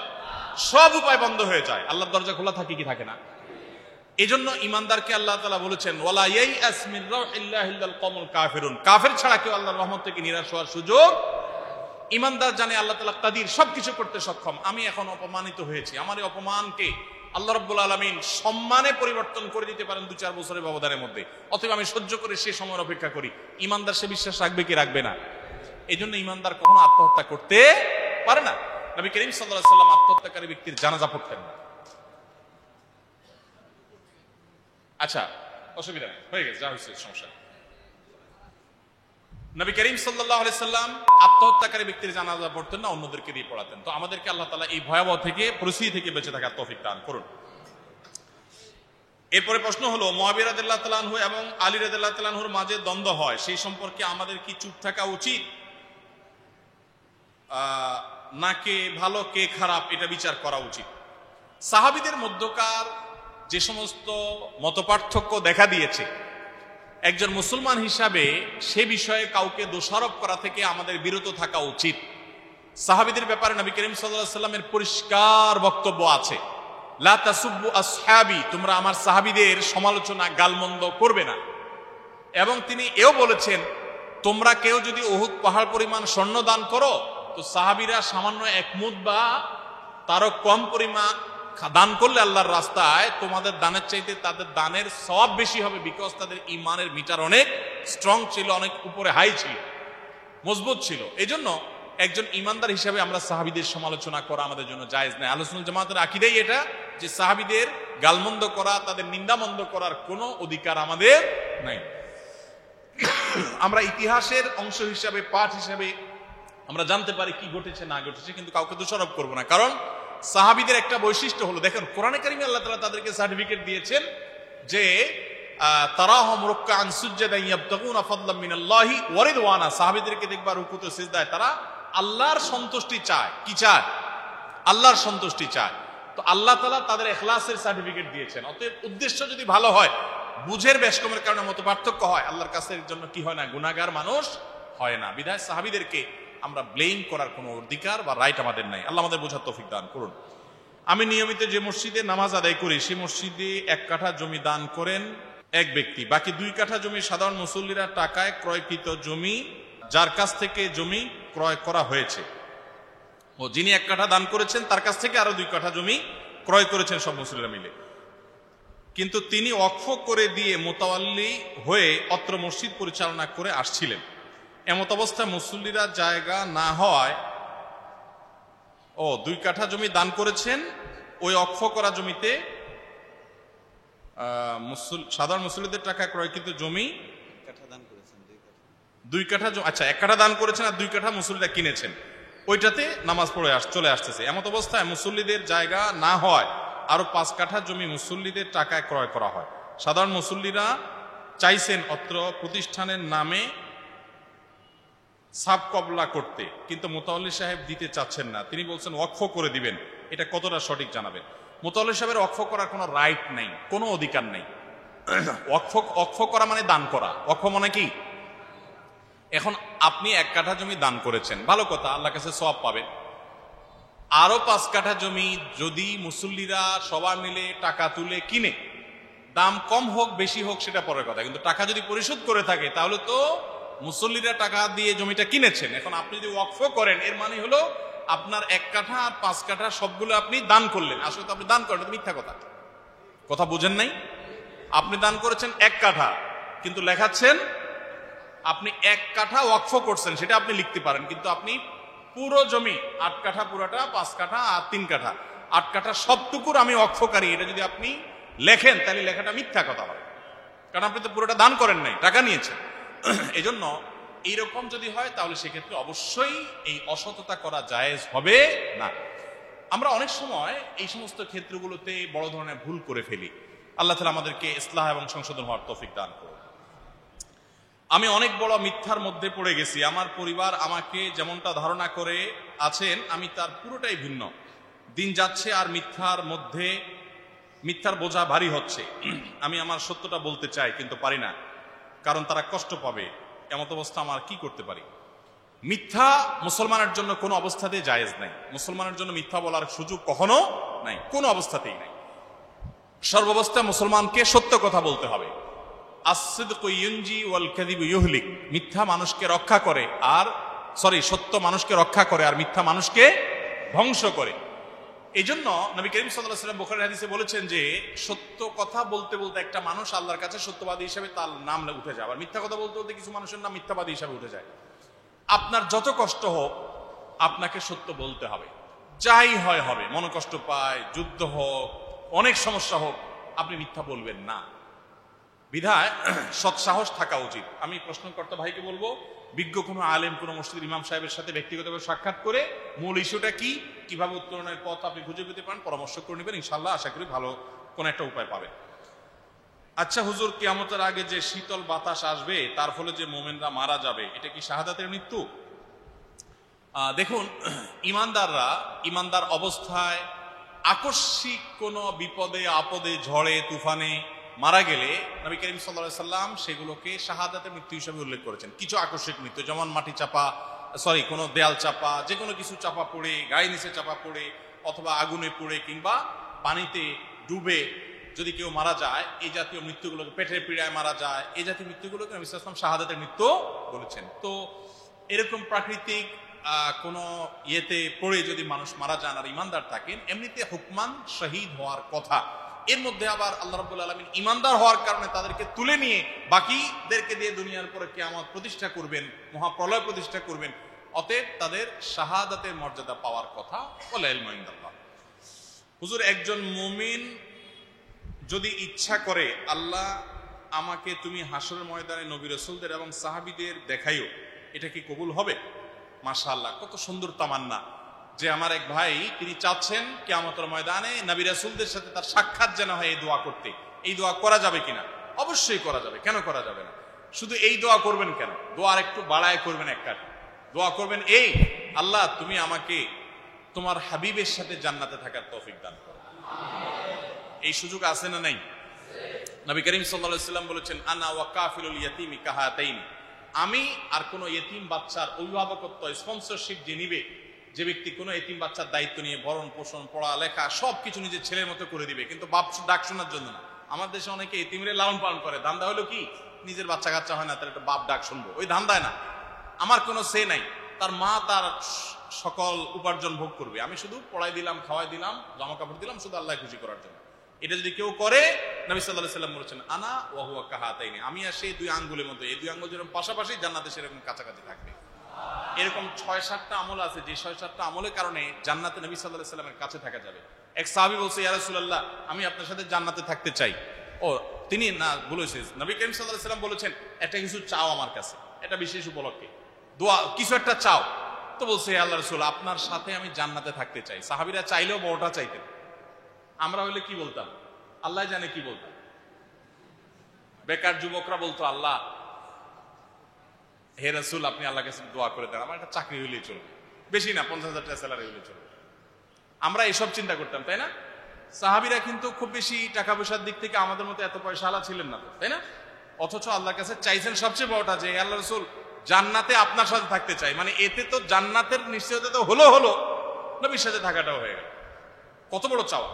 তখন নবী করিম সাল্লাল্লাহু আলাইহি ওয়াসাল্লাম বলেছেন, ঠিক আছে, ভালো কথা, তুমি চাইছো, তোমার চাওয়া পূরণ হতে পারে, তবে একটা কাজ তোমাকে করতে হবে। কি?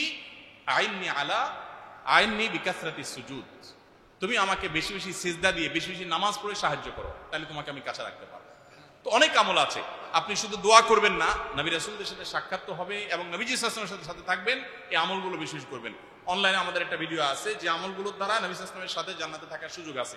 অনেকগুলো আমলের তালিকা হাদিস থেকে আমরা বের করে নিয়েছি, সেগুলো আপনি দেখে নিতে পারেন। একজন মুসলিম যুবক হিসেবে জীবনে প্রোডাক্টিভিটি কিভাবে বাড়ানো যায়?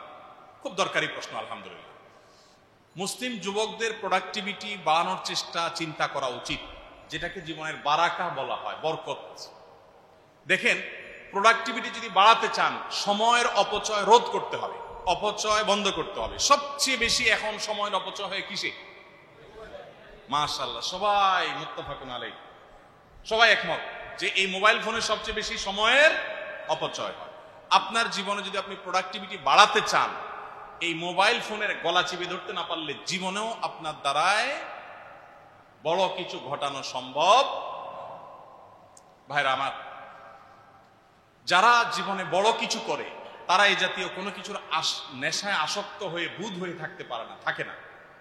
এরকম যারা কোনো কিছুতে বুঁদ হয়ে থাকে, এরা জীবনে বড় কিছু করতে পারে না। যদি কিছু করতে চান, জীবনকে বরকতময় করতে চান, অনেক কল্যাণ আপনার জীবনে হোক যদি চান, তাহলে আপনাকে অবশ্যই এই মোবাইল ফোন নিয়ন্ত্রণ করতে হবে। মোবাইল ফোন নিয়ন্ত্রণ করার জন্য একটা সহজ বুদ্ধি হলো, আপনি যদি মনে হয় যে না আমি কোনোভাবে পারতেছি না, তাহলে কিছুদিনের জন্য মোবাইল ফোনটা বিক্রি করে একটা বাটন ফোনে চলে যান। ওইটা টিপে খুব একটা জুত পাবেন না। বুঝেন নাই? এবং এতে কিছু ক্ষতি হবে সেটা আপনি মেনে নেন, অসুবিধা নেই। আমার 17 বছরের ছেলেটা, আমি বিভিন্ন জায়গায় বলেছি, এখনো পর্যন্ত তার ফোন নাই। আজকেও এক জায়গায় গেছে, ওই মার মোবাইল হাতে, একারে ফোন দিছি কি আমার মোবাইল হাতে, তার ফোন নেই। না থাকাতে কিছু অসুবিধা হচ্ছে, কিন্তু তার চাইতে সুবিধা বেশি। অসুবিধার চাইতে সুবিধা, এই জন্য মোবাইলকে নিয়ন্ত্রণ করতে হবে। আর যদি মনে হয় না এত বড় অপারেশন আমি করতে পারবো না, তাই একটু আসেন, আপনাকে একটু লেজার টেজার কোনো একটা আইটেম দিয়ে অপারেশন করা লাগবে না। সেটা হলো যে আপনি নির্দিষ্ট সময়ে শুধুমাত্র ওপেন করবেন মোবাইল, এর বাইরে না। নেট কানেকশন সব সময় লাগাবেন না। সকালে নাস্তার পরে, দুপুরে খাওয়ার পরে, রাতে খাওয়ার পরে বা খাওয়ার আগে 10 মিনিট 15 মিনিট করে আমার যত টিপাটিপি আছে, যত রিপ্লাই আনসার দেওয়া আছে, মেসেঞ্জার, হোয়াটসঅ্যাপ, সব বন্ধু বান্ধব সেরে ফেলবে এর মধ্যে, শেষ। এরপর আর শুনবো না। 2-4 ঘন্টা জমুক, একসাথে দেখেন, ফুটুস করে একটা মেসেজ আসলো, একবার দেখলেন, আবার আরেকটা আসলো, তো সারাদিনই মেসেজ আসতে থাকবে, আপনি দিতে থাকবেন। এটা কোনো প্রোডাক্টিভ মানুষের কাজ হতে পারে না। দেখেন আমাদের প্রিয় নবী সাল্লাল্লাহু আলাইহি ওয়াসাল্লাম নবুয়তের দায়িত্ব হেরা গোয়া বুঝে পাওয়ার পর তিনি আদম আলাইহিস সালাম যখন মাটি এবং কাদার মধ্যে, তখন থেকে নবী, কিন্তু নবুয়তের দায়িত্ব বুঝে পাওয়ার পর থেকে মাত্র 23 বছর সুযোগ পেয়েছেন। কত সময়? 23 বছরে কি করছেন বলেন তো, কি করছেন? গোটা পৃথিবীর ইতিহাসকে পাল্টে দিয়েছে, গোটা পৃথিবীর মোড়কে পাল্টে দিয়েছেন, দেন নাই? তার আগে পৃথিবীর ইতিহাস একরকম, তারপরে পৃথিবীর ইতিহাস আরেক রকম হয়ে গেছে। কয় বছরে? 23 বছরে। 23 বছরে অনেকে তো চাকরি ও পড়ালেখা শেষ করতে পারেন না, ঠিক না? অনেকে ক্যারিয়ারটাও বিল্ড আপ করতে পারেন না, প্রমোশনটাও পান না 23 বছরে। আর 23 বছরে আমাদের নবী সাল্লাল্লাহু আলাইহি সাল্লাম পৃথিবীর ইতিহাসের মোড়টাই পরিবর্তন করে দিয়েছেন। পৃথিবীর সবচেয়ে অবহেলিত মানুষগুলো পৃথিবীর সবচেয়ে পাওয়ারফুল মানুষ বানাই দিয়েছেন। কয় বছরে? জীবনে বরকত কাকে বলে দেখছেন? প্রোডাক্টিভিটি এবং বরকতের যদি আপনি নজির দেখতে চান, নবী সাল্লাল্লাহু আলাইহি সাল্লামের জীবনকে সবচেয়ে বেশি পাবেন। তাও আবার দুনিয়াতে মায়ের পেট থেকে আসার আগেই বাপ দুনিয়া থেকে চলে গেছে, দুনিয়াতে আসার সাথে সাথে মা চলে গেছেন। সবচেয়ে বড় আশ্চর্য, তার দাদাটা হাল ধরলেন, কয়দিন পরে ওনাকে আল্লাহ নিয়ে গেলেন। চাচাটা এসে হাল ধরলেন, কয়দিন পরে ওনাকে আল্লাহ নিয়ে গেলেন। স্ত্রীটা ছায়া হলেন, আল্লাহ তাকেও নিয়ে গেলেন। এরপরে শুরু হলো পুরা মক্কাবাসীর সংঘবদ্ধ আক্রমণ এবং ষড়যন্ত্র। একটা মানুষ এই ধকলগুলো পার হয়ে সমাজে মেরুদণ্ড সোজা করে দাঁড় করাটাই তো দায়। সেখানে শুধু দাঁড়ান নাই, গোটা পৃথিবীকে দাঁড় করে ছাড়িয়েছে। কতদিনের ব্যবধানে? 23 বছরের ব্যবধানে। তাহলে প্রোডাক্টিভিটি যদি মুসলিম যুবক বাড়াতে চান, আপনাকে মুহাম্মদ সাল্লাল্লাহু আলাইহি ওয়াসাল্লামের লাইফস্টাইল অনুসরণ করতে হবে, মুহাম্মদ সাল্লাল্লাহু আলাইহি ওয়াসাল্লামের সুন্নাহ মেনে চলতে হবে। বেশি না, 2টা সুন্নাহর কথা বলি। 1, রাতে তাড়াতাড়ি ঘুমাবেন। 2, সকালে ঘুমাবেন। এই 2টা কাজ আমাদের জন্য সহজ না কঠিন? সহজ। হাত তোলেন। গতকাল রাত 10টার ভিতরে যারা শুয়েছেন হাত তোলেন। 10টার ভিতরে নিশ্চয়ই তাদের ভোরবেলা ডিউটি ছিল, কি বলেন? ম্যাক্সিমাম লোকেরই অবস্থা হয়তো, আবার অনেকে হয়তো শুয়েছেন, আলহামদুলিল্লাহ। এটা করতে হয়। আমি নিজেও আমার জীবনে এটার অ্যাপ্লাই করে আমি দেখেছি। গত বেশ কিছুদিন যাবত আমার বাসা আমরা সিস্টেম করে নিয়েছি, একদম ফুল ফ্যামিলি, পুরো বাসার সবাই, যে 10টার ভিতরে সবাই ঘুম, এটা জরুরি। মাগরিবের পরে খাওয়া দাওয়া শেষ। আর মোবাইল অফিস থেকে বাসায় ঢোকার আগে আগে মোবাইলের গলা চিপে বন্ধ করে পরের দিন সকালের আগে মোবাইল খোলা হবে না। এতে কিয়ামত হয়ে যায়, যাক, ফাউন্ডেশনের বহুত কিছু হয় হোক, একটা বাটন ফোন, একটা বাসায় একটা ল্যান্ডলাইন আছে, যদি ইমার্জেন্সি হয় ওইটাতে একটা ফোন কেউ দিবে, শেষ। বা ড্রাইভার সাহেব নিচে থাকে, ওনারে ফোন দিবে। আমাদেরকে ফোনে পাওয়ার কোন রাস্তা নেই, শেষ। এতে কিছু ক্ষতি হবে, কিন্তু উপকার হবে তার চাইতে অনেক বেশি। আমরা দেখতে পাচ্ছি একে রাতে তাড়াতাড়ি শোয়া, সকালে আমারও ঘুমাইতে হইতো, আলহামদুলিল্লাহ পুরো বাসার সবাই অভ্যস্ত হয়ে গেছে, সকালে কোনো ঘুম নেই। সকালে ফজর পরে আমরা খেতে নামি কাজ করার জন্য। ছাদে অনেকগুলো টব আছে, কেউ ছাদ দেখেন, কেউ ক্ষেত দেখেন। আশপাশে খালি জায়গা যেটা আছে, অলরেডি একটা পাইছি, আরেকটা ধান্দায় ঘুরতেছি। জায়গার মালিককে ফুসলা ফাসলা, ভাই আপনার জায়গা পড়েছে, কি লাভ, আমরা একটু ক্ষেত করি। কেউ করেন ভাই, অসুবিধা কি? তো ওখানে আমরা একটু ক্ষেত করি, ফসল করি। 1 ঘন্টা প্রতিদিন কোদাল দিয়ে কোপানো, ঘাস বাছা, সব কাজ করা, 1 ঘন্টা। এটা অনেক দিন যাবত, আলহামদুলিল্লাহ বেশ কিছুদিন যাবত আমাদের একটা অভ্যাস হয়ে গেছে। তাহলে সকালে যদি আপনি কোদাল দিয়ে আধা ঘন্টা কাজ করেন, দেখবেন ঘুম ঘুম ভাব কোথায় চলে গেছে। 3টা তো গিরা খুলছে, শয়তান পরের দিন গিরা মারার রাস্তা বন্ধ হয়ে গেছে। বুঝেন নাই যে শয়তান শুইলে গিরা দিয়ে অলস বানায় না?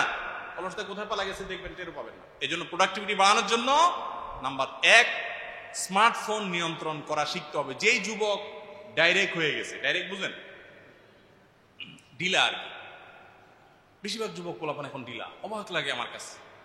ঢিলা মানে বুঝছেন, মনে করেন সারাক্ষণ হুদাই আপনি মোবাইলে একটু আতাল টিপতে থাকেন, এটা তো ঢিলা হওয়ার আলামত। অসুস্থ মানুষ প্রয়োজনে অপ্রয়োজনে কোনো কাজ করলেন, এটা কি কোনো স্বাভাবিকত্ব হতে পারে?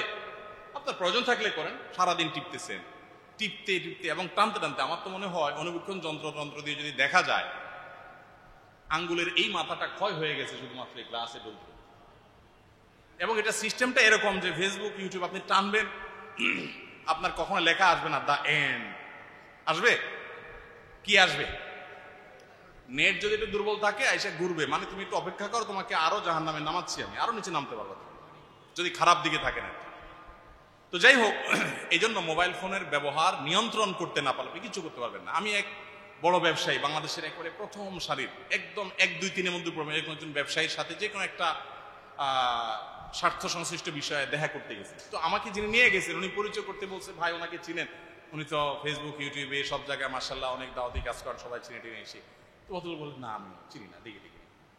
আমার খুব রাগ হলো, অপমান বোধ হলো যে এই লোক বাংলাদেশের সবচেয়ে বড় ব্যবসায়ীদের একজন, গণার মানুষ, কিন্তু আমার কোনোদিন দেখে নাই, সেই কপাল পোড়া চোখের সামনে এসে পড়লো, একটু খারাপ লাগছে।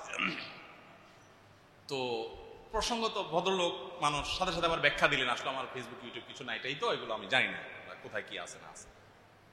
আমি পরবর্তীতে বের হয়ে আমার সাথে যারা ছিল তাদেরকে বললাম, দেখেন এই লোক দ্বারা এত কাজ কেন সম্ভব হয়েছে? এর অনেক কারণের ভিতরে একটা বড় কারণ হলো যে ফেসবুক ইউটিউবের মতো এই বিষয়গুলো নেশায় তাকে ধরে নেয়, ফাও কাজ করার টাইম তার হাতে নেই, সে অনেক কাজের কাজ করে। কোন জায়গায় স্কুলে মাদ্রাসায় গেলে ছোট ছোট পোলাপান যদি আমাকে বলে, জোর আপনাকে চিনি, আমি বলি যে, জিজ্ঞাসা করি যে আমাকে চিনো তোমরা? হ্যাঁ, কে চিনো হাত তোলে। আমি বলি যে এই তোমরা সবগুলো আসামি, আর মা বাপ যদি এখানে থাকেন বড় দাগি আসামি, 1 নম্বর আসামি, আর তোমরা 2 নম্বর আসামি। কারণ আমাকে চিনা বাচ্চাদের জন্য এটা লক্ষণ খারাপ, তার মানে তোমার বাপ মা মোবাইলের ভিতরে ডুবে রাখে, তোমার এটা তো ভালো জিনিস না। আমাদের বাসা আলহামদুলিল্লাহ আমরা বাচ্চাদেরকে মোবাইল দিয়ে, আসে না অনেক বাসা বাবা মা মোবাইল ছাড়া খায় না, আমি বলি শুনে, খায় না, খাবে না, 1 দিন খাবে না, 2 দিন খাবে না, 3 দিনের দিন খাবে, ওর বাপ মা সহ খাবে। মানুষ এত সহজে মরে না। অনেক বাপ মা চিন্তা করে, হায় হায় যদি মরে যায়, আরে মরবে না ভাই, রোহিঙ্গারা মরে গেছে সব না খায়, বহুদিন না খাইছিল, কিছু হয়। এই জন্য বাবা মাকে সুচিন্তিত সিদ্ধান্ত নিতে হয়। প্রোডাক্টিভিটি বাড়াতে হলে মোবাইল ফোনের নিয়ন্ত্রণের কোনো বিকল্প নাই, সৎসাহস করা যাবে ইনশাল্লাহ। যে প্রয়োজনে ব্যবহার করবো, প্রয়োজন ছাড়া ব্যবহার করবো। কিছুদিনের জন্য এই সমস্ত অ্যাপ ডিলিট করে দেন, কোনো অসুবিধা হবে? কিছু হবে না। 1, মোবাইল নিয়ন্ত্রণ। 2 নম্বর, রাতে তাড়াতাড়ি শোয়া। 3 নম্বর হলো সকালে না ঘুমানো, সকালে কাজ করা। আল্লাহুম্মা বারিক লি উম্মতি ফি বুকুরিয়া, নবী সাল্লাল্লাহু আলাইহি ওয়াসাল্লাম দোয়া করছেন, আল্লাহ সকালের সময়ের মধ্যে বরকত দান করুন। আপনি সময় ঘুমায় থাকলে বরকত হবে কোত্থেকে? তাহলে ইনশাআল্লাহ জীবনে বরকত লাভের জন্য সময়ের অপচয় বন্ধ করব এবং নবী করিম সাল্লাল্লাহু আলাইহি ওয়াসাল্লামের সুন্নাহ লাইফস্টাইল মেনে চলবো। খাবেন 3 ভাগের 1 ভাগ পেটের, আর বাকি 1 ভাগ পানি, 1 ভাগ পানীয় বলতে পানি খাওয়া জরুরি না, পানি জাতীয় সালাদ টালাদ এগুলো, আর 1 ভাগ খালি রাখবেন। এখন তো এই পর্যন্ত খান, আপনি প্রোডাক্টিভিটি হবে কোত্থেকে? যত চাইপা খাবেন, যত রিচ ফুড খাবেন, তত ঘুমের ডিমান্ড শরীরে বেশি হবে, আপনি কাজ করতে পারবেন না। আল্লাহ তাআলা আমাদেরকে সুন্নাহগুলোকে মেনে চলার তৌফিক দান করুন।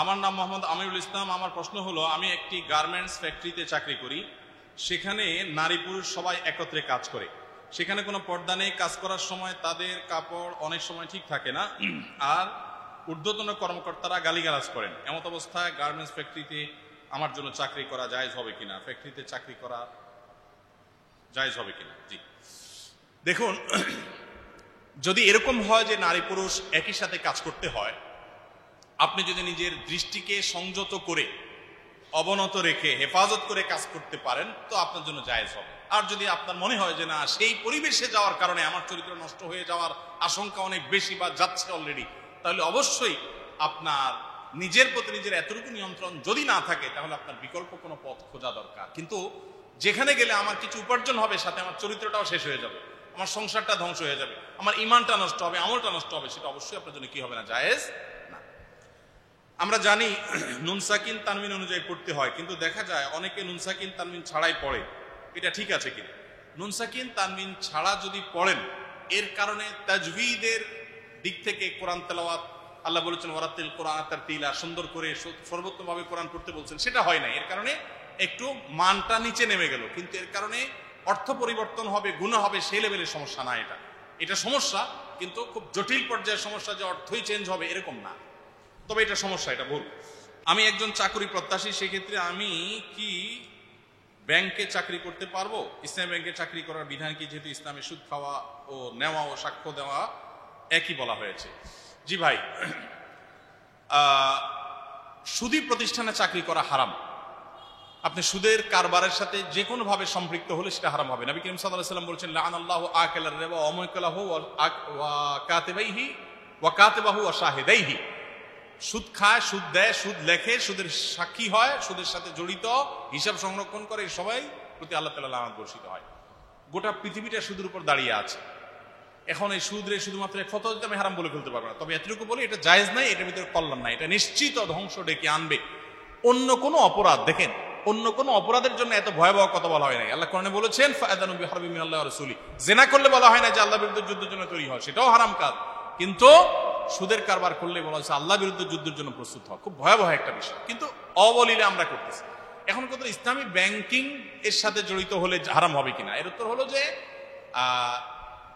অবশ্যই সুদী বা কনভেনশনাল ব্যাংকে জব করলে যে হারাম হতো সেটা তো এখানে হওয়ার সুযোগ নেই, অর্থাৎ সেভাবে আমরা এটাকে হারাম বলার সুযোগ নেই। ইনশাআল্লাহ বিদিনা সেটা জায়েজ হতে পারে। তবে যেহেতু সেখানে ইসলামী ব্যাংকিং কতটা হচ্ছে না হচ্ছে এটা নিয়ে সন্দেহ সংশয় আছে, এই জন্য বিকল্প অন্য কোনো চাকরি করতে পারলে বা অন্য কোনো ব্যবসা করতে পারলে অবশ্যই সেটা অধিকতর উত্তম বা নিরাপদ। কিন্তু ইসলামী ব্যাংকের চাকরিকে আমরা কনভেনশনাল ব্যাংক চাকরি যেরকম হারাম বলছি, এটাকে হারাম বলার সুযোগ নেই। মাশাআল্লাহ, একজন অনেক প্রশ্ন করে বলছেন, সংক্ষেপ সময় তো নাই। সালাতের শেষে ইমাম সাহেবের সাথে মুনাজাতে বেশি জরুরি নাকি জিকির আজকার এবং তাসবিহ তাহলিল জরুরি? নামাজের সালাম ফেরানোর পর নবী সাল্লাল্লাহু আলাইহি ওয়াসাল্লাম যে দোয়া দরুদগুলো পড়তেন এগুলো পড়বেন, এটাই সুন্নাহ। আর যদি কোনো দোয়া থাকে তো অবশ্যই আল্লাহর কাছে নামাজের পরে দোয়া করতে পারেন। দুই সময় দোয়া ফেরত দেওয়া হয় না, কবুল করা হয়। এর ভিতরে একটা হলো জাওফুল লাইল আর একটা হলো দুবরা কুল্লি সালাহ, প্রত্যেক নামাজের পরে। এই জন্য আপনি আল্লাহর কাছে দোয়া করতে পারেন। অনেকে নামাজের পরে দোয়া করাটাকেই মনে করে যে এটা বোধহয় বিদআত। না ভাই, নামাজের পরে কাছে চাওয়ার আছে, চান অবশ্যই, কিন্তু ইমাম সাহেবের সাথে মুসল্লিরা সমন্বিতভাবে দোয়া করতে হবে এরকম আবশ্যকীয়তা মনে বানিয়ে নিলে, নামাজের অংশ বানালে সেটা অবশ্যই বিদআতে পর্যবেসিত হবে। আমরা এই ট্র্যাডিশনাল বা রেডিমেড মুনাজাত সবাই জানি, কিন্তু নামাজের পরে যে জিকিরগুলো আছে এগুলো কয়জন মানুষ আছে জানি? দাঁড়ায়া টনটনা সমস্ত নামাজের পরে সব জিকির দোয়াগুলো বলে দিতে পারবেন এমন মানুষ কে কে আছেন এখানে? হাত তুলেন। একজন মাত্র হাত তুলছেন, তার মানে বাকিদের সাহস নাই। আপনি পারবেন সবগুলো? তাহলে হাত তুলছেন কেন? আপনি পারবেন সব? দাঁড়ান, বলেন নামাজের পরে কি কি দোয়া জিকির আছে?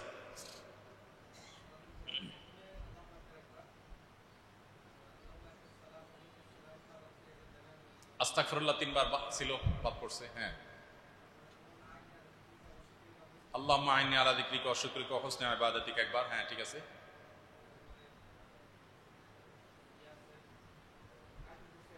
আয়াতুল কুরসি একবার। হ্যাঁ, সুবহানাল্লাহ, আলহামদুলিল্লাহ, আল্লাহু আকবার 33 33 34 বার।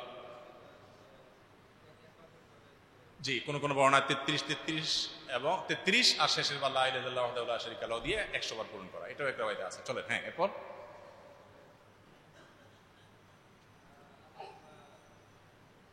লা ইলাহা ইল্লাল্লাহু ওয়াহদাহু লা শারীকা লাহু লাহুল মুলকু ওয়া লাহুল হামদু ওয়া আলা কুল্লি শাইইন কাদির লা ইলাহা ইল্লাল্লাহু মুখলিসিনা লাহুদ-দ্বীন ওয়া লাউ কারিহাল কাফিরুন লা ইলাহা ইল্লাল্লাহু লা না'বুদু ইল্লা ইয়্যাহু লাহুন নি'মাতুল ফাদলু ওয়া থানাউল হাসান। তারপর সূরা ইখলাস একবার, সূরা ফালাক একবার, সূরা নাস একবার। সবটা আমি বলে দিলাম। আপনাকে পুরস্কার দেওয়ার নিয়ত করছিলাম, এখন আমারে দেন। ও সবগুলোই পারেন আলহামদুলিল্লাহ, একটু আস্তে আস্তে আর কি, এত হ্যাঁ আনইজি ফিল হচ্ছে, স্বাভাবিক। মাশাআল্লাহ ভাই, সবগুলো পারে, বুঝে গেছে। দেন একটা পুরস্কার দেন। চলে আসেন, চলে আসেন, চলে আসেন, একটা পুরস্কার নিয়ে যান। কি করেন আপনি? গার্মেন্টসে চাকরি করেন। ভাই একটু বইগুলো এখানে বাইর করে ভালো হয়। আপনাকে আমার লেখা সকাল সন্ধ্যার দোয়া এবং জিকিরের বইটা হাদিয়া। হ্যাঁ, একটা কিনে নিয়েছেন, এবার এটা আপনার বউরে হাদিয়া দিবেন। বিয়ে করছেন, এটা বউরে হাদিয়া দিবেন। ঠিক আছে, জাযাকাল্লাহ খাইর। মানুষ মারা গেলে তার নামে কিছু দান সাদেকা করা ভালো নাকি 7 দিনে অথবা 40 দিনে লোকজন দাওয়াত দিয়ে খাওয়ানো ভালো, এটা জানাবেন। এটা প্রশ্নের ধরন শুনে বোঝা যাচ্ছে প্রশ্ন যিনি করছেন উনি উত্তর জানেন, শুধুমাত্র জানাইতে চাচ্ছেন অন্যদেরকে। আচ্ছা যাক, তারপরে বলে দিই, অবশ্যই মানুষের মারা যাওয়ার পর মৃত ব্যক্তির জন্য দোয়া দরুদ করব, আর এমনিতে তার পক্ষে দান সাদাকা করব। কিন্তু দিনক্ষণ ঠিক করে 40 7 দিন এই সমস্ত খাবার অনুষ্ঠান করা এটা জায়েজ নয়, যেভাবে আমরা সিস্টেম বানিয়েছি সেইভাবে। দেখুন, এটা বোঝার জন্য একটা সহজ বুদ্ধি আছে। সবাই তো হাতে গুগল আছে না?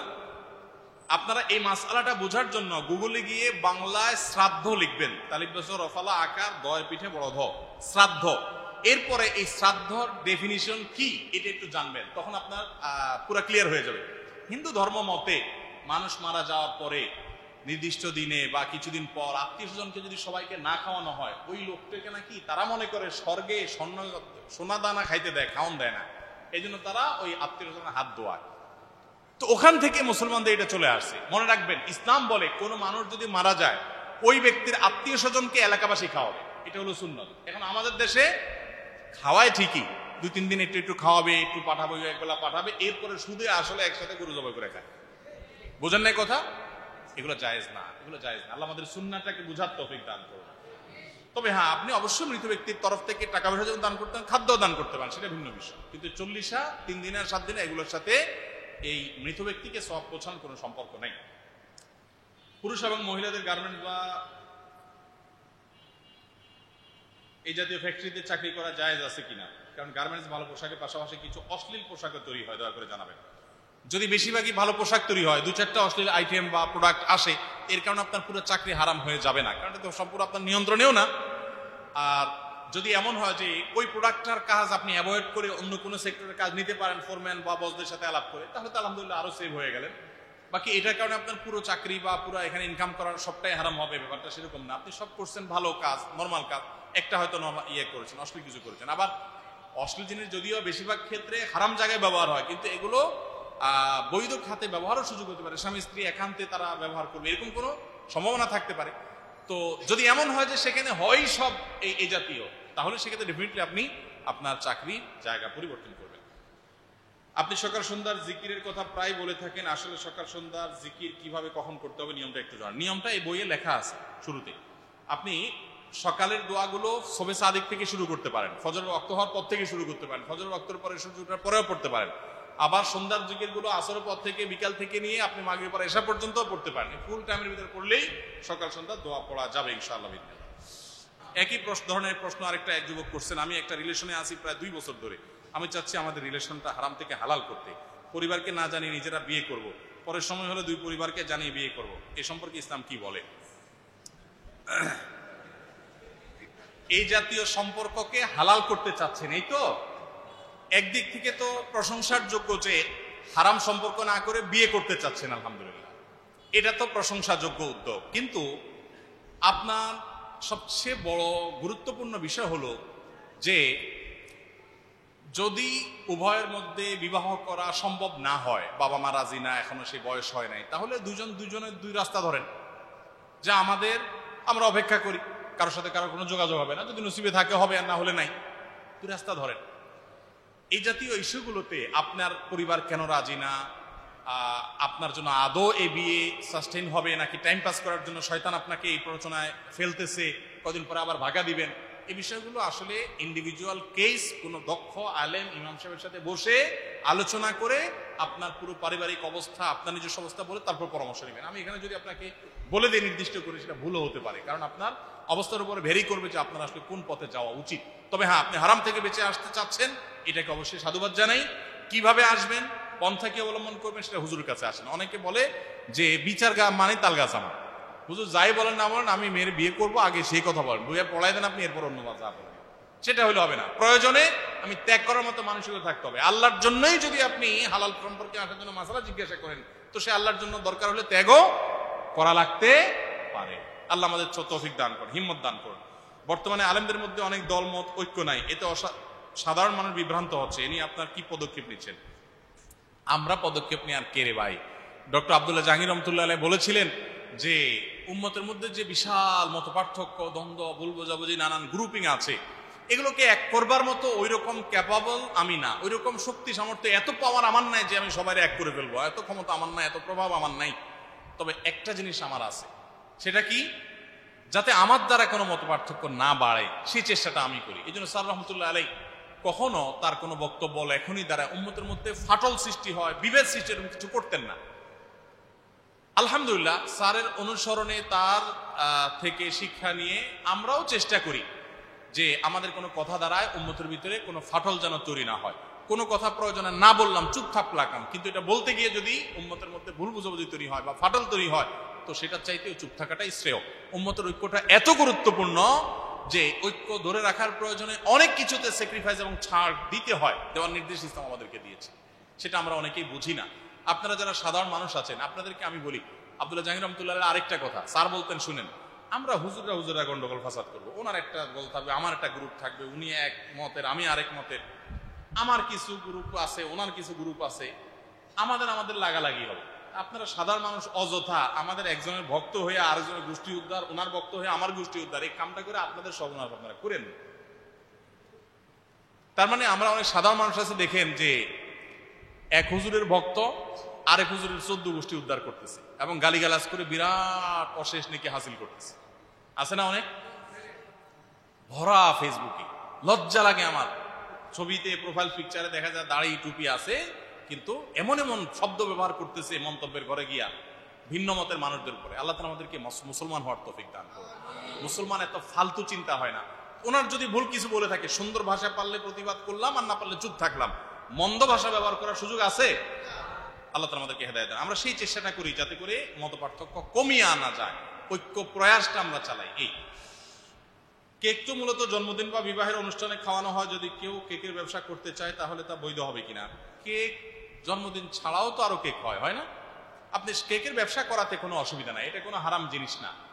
আপনি নাজায়েজ কাজে আপনার কেক ব্যবহার যেন না হয় সেই চেষ্টাটা আপনি করবেন। তারপরেও কেউ করলে তার ব্যাপার, কিন্তু আপনার দ্বারা যেন না হয়। একটু জটিল, কারণ ম্যাক্সিমাম কেকের ব্যবসাতে মানেই হলো বেশিরভাগ বিক্রিটা ওই আইটেমেই হয়।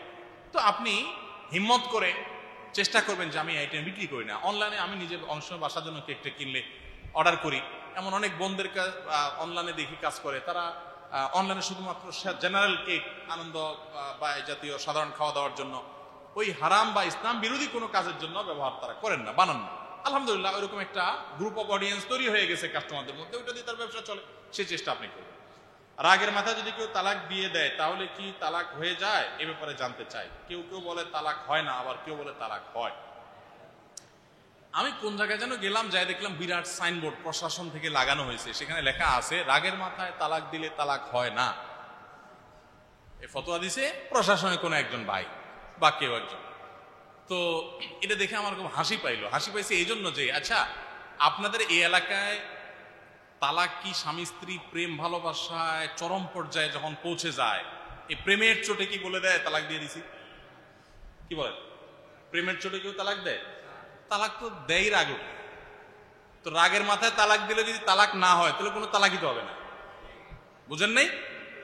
রাগ যদি এই লেভেলের হয় যে রাগের চোটে আপনি পাগল হয়ে গেছেন, পাগল, কি বলছেন নিজেও জানেন না, আসলে সবাই বলতেছে এটা বলছেন, তাহলে সেই লেভেলের রাগ হলে সেই রাগে তালাক হয় না। কিন্তু ওই লেভেলটাও নিজেটা নিজে বিচার করলে হবে না। আপনি সত্যিই জানেন না কি বলছেন, আসলে সবাই বলছো তুমি এটা বলছো, আপনি জানেনই না, আপনার সেন্সই নাই। তো এই লেভেলের পাগল লেভেলের রাগী, এটা হাজার লাখে এক দুইটা হয় না। এই লেভেলের পাগল এটা আপনি পাবনাও পাবেন না, এটা কুটিতে একটা দুইটা থাকতে পারে। নর্মালি রাগের মাথায় দিয়ে ফেলেছি, তালাক হবে কিনা? তালাক হয়ে যাবে, যদি ওই যে বললাম ওই লেভেলে চলে, সেটা হতে পারে না। এই জন্য তালাক এমন একটা বিষয় ভাই, তালাক নিয়ে আমার বহু কাজ আছে। আমরা একটা লিফলেট তৈরি করতেছি, সারা দেশে ব্যাপকভাবে বিতরণ করব। কারণ আমাদের অফিসে আমার যে সহকারী যে ভাই আছে, এখনো বিয়ে শাদী করে নাই, তো কি একটা অনুষ্ঠানে যেন সেদিন আরেকজন আমাদের অফিসের এক কর্মী বিয়ে করছে, তো ওগুলোকে খাওয়াচ্ছে সবাই। তো আমি সেখানে যা বললাম যে অমুক আলেম মানুষ এখনো বিয়ে করে নাই কেন, সবাই বিয়ে করা উচিত, আবিয়েতে থাকবে কেন, ফজিলত বলতেছি। তো পরে সবাই আশ্বস্তে বলতেছে যে তার বিয়ে করার শখ স্বাদ সব মিটা গেছে ভাই। কেন, কি সমস্যা হয়েছে? ছেঁকা টাকা খাইছি নি কোনো, কেন বিয়ের স্বাদ মিটে গেল? তো বলেন না, ছেঁকা টাকা খাই নাই, সমস্যা হয়েছে উনি যেহেতু আমাদের অফিসে যারা মাস্তা মাসাইল জানতে আসে সারাদিন বিভিন্ন সময়, এদেরকে মাসালার উত্তর দেয়। তো তালাকের মাসালার উত্তর দিতে দিতে এই বেচারার বিয়ের শখ স্বাদ সব মিটে গেছে, যে বাবা বিয়ের পরে এত শান্তি, এই করতে তারা আমি আর পাও না। এই পরিমাণ তালাক দেশে হয়। বিভিন্ন জায়গায় মাহফিলে গেলে চেয়ারম্যান সাহেবরা তালাক নিয়ে কথা বললে বলে, হুজুর আমার এক চেয়ারম্যান সাহেব বলছে, হুজুর আমি চেয়ারম্যান হওয়ার পর বিসমিল্লাহ করছি তালাকের বিচার দিয়ে। এলাকা বিচারের বিসমিল্লাহ করছে কি দিয়া? মৌলবাদের এক চেয়ারম্যান বলছে আরেক চেয়ারম্যান, উনি বলতেছে ভাই 10 দিন না 15 দিন হয়েছে দায়িত্ব বুঝা পাইছি 25টা শুধু তালাকের বিচার করছে, বিশ্বনাথের 25টা করছে। এইভাবে তালাক আমাদের দেশে বাড়তেছে, তাই না? এগুলো বেশিরভাগ ক্ষেত্রে না বুঝার কারণে। আমার অভিজ্ঞতা হলো যত মানুষ তালাকের মাসালা জানতে আসে, এদের বেশিরভাগ মানুষকে দেখি যে একটা পর্যায়ে রাগের মাথা হোক আর যেমনি হোক তালাক দিয়ে দিছে, 2 বছর 6 মাস বা 1 বছর পরে আইসা কানতেছে, হুজুর আসলে ভুল হয়ে গেছে, আমরা এখন আবার একসাথে থাকতে চাই। আপনি যদি তালাক দেওয়ার আগে কোন একজন দক্ষ আলেম মুফতির কাছে যে জিজ্ঞাসা করেন, হুজুর কিভাবে তালাক দেব, আমি এর সাথে থাকবো না, কথা ফাইনাল, এখন কিভাবে বলবো? হুজুর আপনাকে এমন পদ্ধতি শিখাই দিবেন, ওইভাবে তালাক দিলে তালাকও হয়ে যাবে, আবার 20 বছর পরেও যদি আবার একত্র হতে চান সে রাস্তা থাকবে। কিন্তু আপনি মারেন তো মারেন একসাথে 3 তালাক, 3000 তালাক, তুই তো তালাক, তোর 14 গোষ্ঠী তালাক, এরকম তালাক না দেয় মানুষ। আমার এক উস্তাদ ছিলেন, আমি বিভিন্ন জায়গায় এটা বলি, খুলনা দারুল উলুমে মুফতি গোলাম রহমান সাহেব, আমরা ইফতা পড়তাম হুজুরের কাছে। হুজুরের কাছে কোনো মাসালা জিজ্ঞাসা করতে আসলে ওনার গদির নিচে একটা মোটা ব্যাট থাকতো। নর্মাল মাসালা জিজ্ঞাসা করতে আসলে নামাজ রোজা হজ যাকাত ঠিক আছে দিয়ে দিত। যদি তালাকের মাসালা জিজ্ঞাসা করতে আসতো তো মাসালা টাসালা শোনা পরে আগে ব্যাট নিয়ে ধুমা একটা পিঠা হইত, এরপরে পিঠা উনি হাঁপায় উঠলে এরপরে বলতেন, বল এবার কামার খুঁজা পাস না কিছু হইলে যে বড় তালাক মানুষ না, এটা পিঠা দিতেন। একদিন এক বুড়া আসছে, ভ্যান চালক, তো বেচারা হ্যাংলা এরকম বৃদ্ধ, আমরা উপরে আসি চিন্তা করতেছি আল্লাহ রে এই বেচারা পিড়ালে বেচারা তো জানে শেষ হয়ে। তো সৌভাগ্যক্রমে হুজুর তার রুমে ছিলেন না, বেদ সাথে ছিল না, হুজুর মাঠে দাঁড়ায় আছেন শীতের দিন। তো আমরা বললাম, ও যে মাঠে দাঁড়াইছে ওই লোকটা হলো প্রধান মুফতি, ওনার কাছে যান। তো বেচারা যাচ্ছে, আমরা বারান্দা থেকে তামাশা দেখতেছি যে আজকে বেদ তো হাতে নেই, যাক বেচারা বাইচা যাবে। তো ওখানে কি কি বলছে আর তো শুনি না, যখনই বলছে হুজুর আমি আমার বউরে তালাক দিয়ে দিছি, এখন একটা ফতোয়া লাগবে, মাসালা লাগবে, এইটা বলার সাথে সাথে খপ করে ধরে বক্সিং শুরু করে দিচ্ছে। মায়ের আমরা উপরতে দেখি আল্লাহ। তো তালাক, কথায় কথায় তালাক দেওয়া এটা ছোট লোকই। এই ছোট লোকিটা বাংলাদেশে ছেলেরাও করে, মেয়েরাও করে। মেয়েরা কথা কথা গাটি উস্কা গোল করে, না তোর বাতার খামো না, বাবার ভাই চলে ডেইলি ব্যাগ বাঁধে। আসলে অনেক মেয়ে এরকম, আবার অনেক ছেলে এরকম আছে ছোটলি করে। আল্লাহ আমাদেরকে ছোটলি থেকে বেঁচে থাকার তৌফিক দান করো। তালাকের রাগের মাথায় তালাক দিলে তালাক হবে। শরীয়ত তালাক কখন দিতে বলছে জানেন? সুবহানাল্লাহ, অনেকগুলো স্টেপ অবলম্বন করার পর, মানে অতিক্রম করার পর আপনি তালাকে যাবেন। তারপরেও হুটহাট করে রাগ উঠলে আর বলে দিলেন না। আমি বলি, স্বামী স্ত্রী যদি ঝগড়া লাগে, পারলে একটা চটকনা দিয়ে দেন। চটকনা বুঝেন? ধাক্কা দিয়ে দিলেন, এটা চিমটি দিয়ে দিলেন, এটা কিছু করলেন, বেশি করে ফেললে আপনার এটার বিচার করা যাবে, আপনার সমস্যা নেই, জুলুম করে ফেললে। মাকে তালাকের কথা হুট করে বলে ফেলেন, এটা বলে ফেললে এরপর নিজেও কানবেন, আর কোনো উপায় থাকবে। অতএব ভাইরা আমার, রাগেও যদি তালাক দিয়ে দেন তালাক কিন্তু পতিত হয়ে যাবে। বিনা তালাক মুখে উচ্চারণ রাগের মাথা বা হুটহাট এখন মেজাজ গরম হয়ে গেছে, এখন তালাক নো, আমি সবর করব, ডিসিশন নিব, তারপরে আস্তে আস্তে যাবো। আল্লাহ তাআলা আমাদেরকে তালাকের ব্যাপারে তাড়াহুড়া করার এই বদভ্যাস থেকে বেঁচে থাকার তৌফিক দান করুন। আমি ছোটবেলায় যখন মাদ্রাসায় পড়ি, এক বাড়িতে লজিং ছিলাম। আমার মনে পড়ে, আমার লজিং ওই বাড়িওয়ালা যার বাড়িতে লজিং ছিলাম, তার বউকে, বেডিকে ডেইলি তার 14 গোষ্ঠীর তালাক দিত। তখন তো ছোট ছিলাম, বুঝতাম না। পরে বুঝগান আমরা চিন্তা করছি, হায় রে এই বেটার বিয়ে কোথায় চলে গেছে, তার বিয়ে, সে এখানে বিয়ে তো আফ্রিকা চলে গেছে, সারাদিন তালাক। এগুলো খুবই জঘন্য এবং খুব বাজে একটা চরিত্র, যে কথা কথা তালাক। ঠিক আছে, ঝগড়াঝাটি চরম অবস্থা, ওকে, আমি ডিসাইড করছি আমি তার সাথে থাকবো না, মুখে বলার কিছু নাই, আমি যাব একজন উকিল, একজন কাজী, একজন মুফতির সাথে পরামর্শ করে এমন পন্থা তালাক দিব যে তালাক হবে সুন্নাহসম্মত উপায়, ওকে হবে, বাট আমার আবার ফেরত আসার সুযোগ থাকবে। আপনি এখন রাগ উঠার পর চিন্তা করছেন, না ফেরত আসার রাস্তাও রাখবো না, একদম 3টা একসাথে মেরে। আপনি এরকম মাথা গরম করবেন, মাথা যখন ঠান্ডা হবে তখন আফসোস করবেন, কিন্তু আর ব্যাক করার সুযোগ থাকবে। আমি আপনার সকাল সন্ধ্যার দোয়ার বইয়ের সবগুলো দোয়া এবং জিকির মুখস্থ করেছি আলহামদুলিল্লাহ, এবং সকাল সন্ধ্যাতে আমল করছি। কিন্তু কিছু কিছু জিকির আছে যেগুলো আপনি বলেছেন মাগরিবের সালাতের পরে এবং ফজরের সালাতের পরে, কিন্তু আমি সন্ধ্যার জিকির শুরু করি আসরের পরে, মাগরিবের আগেই। বুঝতে পেরেছি, তাহলে মাগরিব পরেরটা আপনি কি করবেন? যেই দোয়াতে লেখা আছে মাগরিব এবং ফজরের পরে, ওটা তো আমার মন থেকে আমি লিখিনি, ওটা হাদিসে ওইভাবে লেখা আছে। এই জন্য আপনি সকাল সন্ধ্যার দোয়াটা আসরের পর থেকে আপনি পড়েন, কিন্তু ওই দোয়াটার জন্য আপনি অপেক্ষা করতে হবে। মাগরিবের পরে পড়বেন, আসরের পরে পড়বেন, কারণ ওইটাতে লেখাই আছে মাগরিবের পরে। বিরা ওইটা আপনি মাগরিব আগে পড়লে হবে না, ওটার জন্য আপনি ওইটা সবগুলো পড়বেন, ওটা শুধু বাদ রাখবেন, মাগরিব পরে পড়বেন। ফজরেরটা ফজরের পরে পড়বেন ইনশাআল্লাহ। ভাই শেষ, পুরস্কারগুলো দিয়ে দেন।